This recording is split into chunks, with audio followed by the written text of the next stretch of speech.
1 Samuel 3:9 and John 6:68.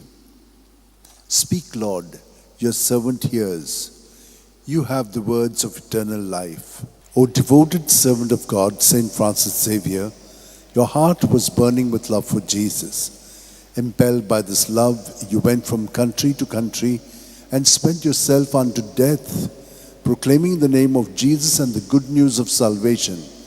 That is why the Father filled you with glory in heaven and preserved your body from corruption here on earth. Filled with joy for these unique gifts, we join you in praising the Father, and now we ask your intercession for ourselves. You may pray for whatever you want through the intercession of Saint Francis Xavier.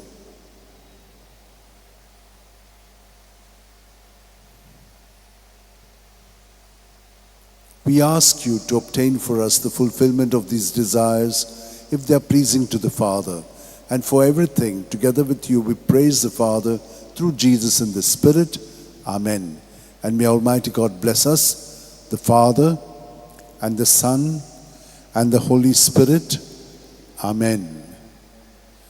San Francis Xavier, Vodacura, Radi Samcha Mogan, Las Lolia, Besangal Saiba, Desaramcha, Sambalung Sodakal, Gopantuja, Besangal Saiba, Sharar Goincha, Sambalungamka, Gopantuja.